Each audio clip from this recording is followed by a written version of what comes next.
Nada te vada your eek.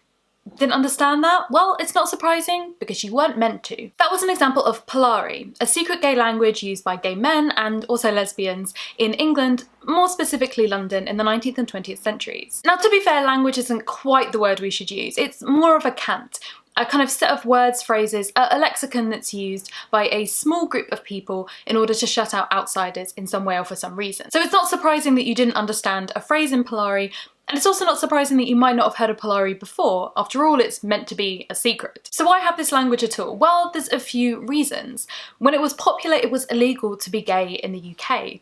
What that meant was that you could drop a word of Polari into conversation and it might not get picked up by someone if they were straight, but if they were gay, it was a signal that you could communicate back in a similar way. Once you had identified if someone was also gay, it allowed you to speak freely in public about stuff that could otherwise get you arrested. It also provided a vocabulary to talk about being gay, gay sexuality, sex acts in a way that just there wasn't the language for elsewhere in society. Because Polari was used for this kind of very particular purpose, a lot of the words in Polari are used around people, around identity, and around sexuality.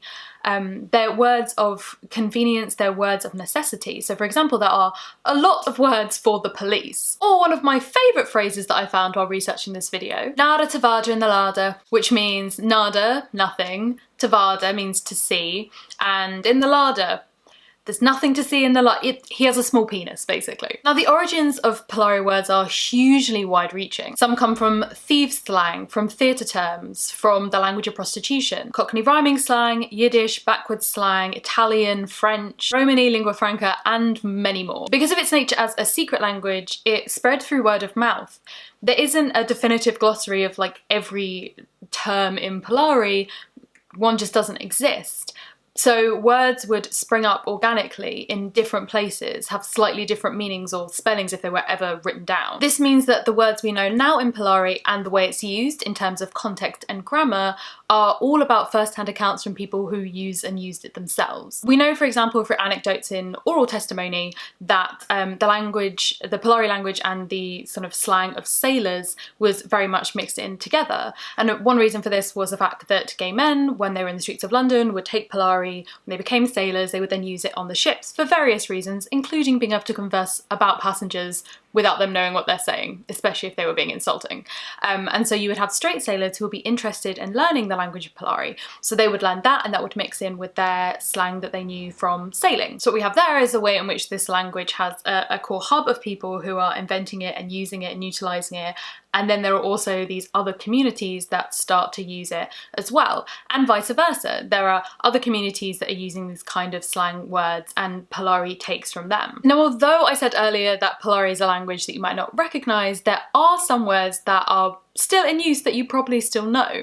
Words that I use like a lot of the time. Calling something naff, trying to blag something, telling someone to scarper. So I looked through a ton of glossaries and listened to testimonies, and these are words that are in Polari glossaries that I personally still use or hear people use. So for example, you might zhuzh up your hair, you might be on your tod, you might put on some slap, you might think something is naff, you might ogle someone, you might describe someone as mincing, you might describe someone as a dish, or you might want to dish the dirt on someone. There are also some words which I no longer use that I did when I was a kid that I assumed was just like 90s, early 2000s slang, that it turns out had its use within Polari, and as Polari's use has declined, so too did those slang words, apparently. So for example, clothes being referred to as clobber. So at the beginning of the video I said, how bona te vada your eek? How bona, I'm good.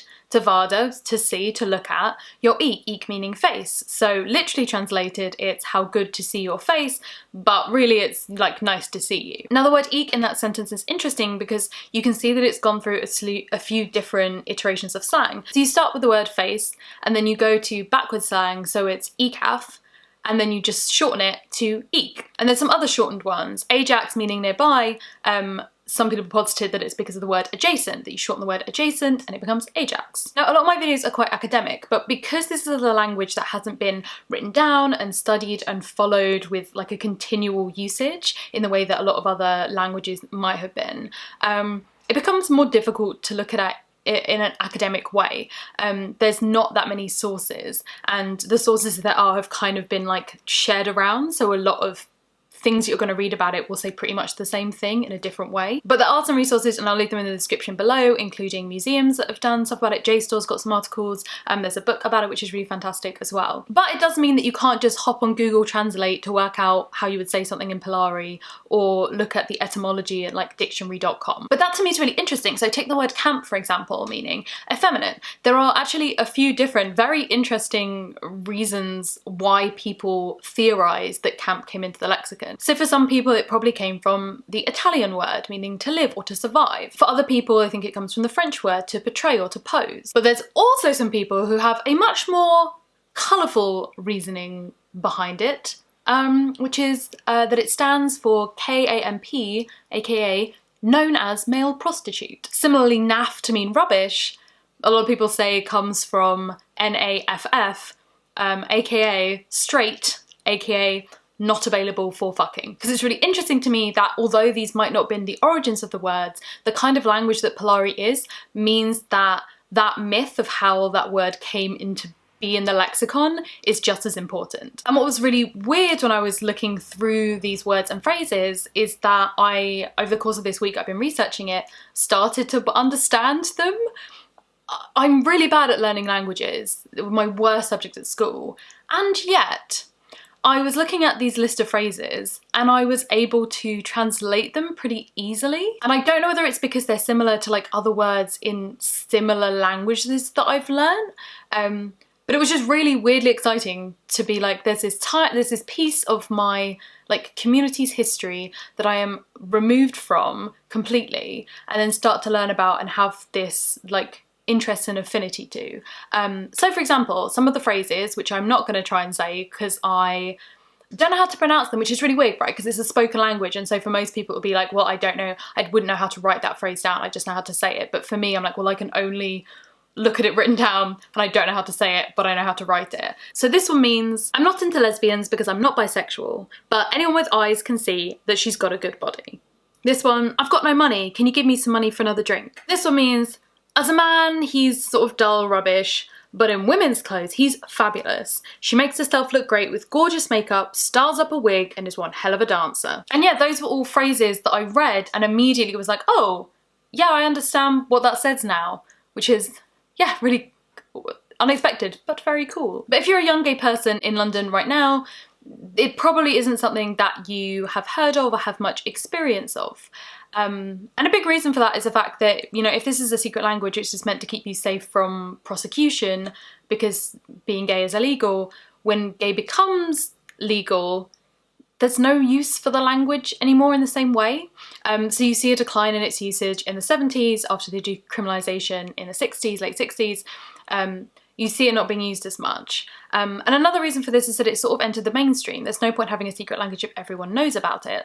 So there was a BBC radio kind of sketch comedy show that used it quite heavily. It's called Round the Horn. It had a sketch called Julian and Sandy, and they were these two very camp out-of-work actors who used Polari in the sketch. So if you're going to put it on sort of national radio and everyone becomes familiar with it and it becomes kind of like a funny thing for the straight population to laugh at, it's, you know, it's not fulfilling its original purpose. And whereas traditionally languages might be passed down through family, so you are brought up in a house which speaks that language and that's the language that you hear and that you learn, you don't really have that with the gay community because you don't have access to that community until you're older, until you come out, and who would you learn it from? There's no formalised system. So yeah, it just kind of faded into obscurity really.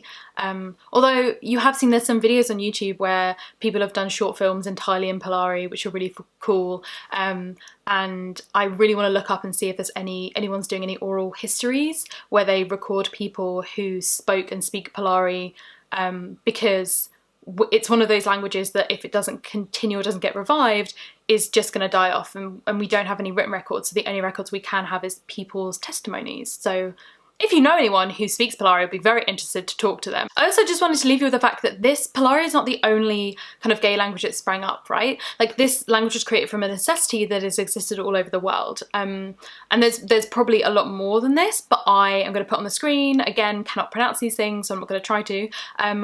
Other languages that I have found when I've been researching from various different cultures and languages elsewhere that have a similar idea, a similar cant or lexicon, specifically for the gay community. So yeah, I hope that was a nice little 101 primer to this interesting part of queer history that you might not know about. If you want to help support me make these videos, I'm going to leave a link to my Patreon along with all my social media, so you can find me all over the internet.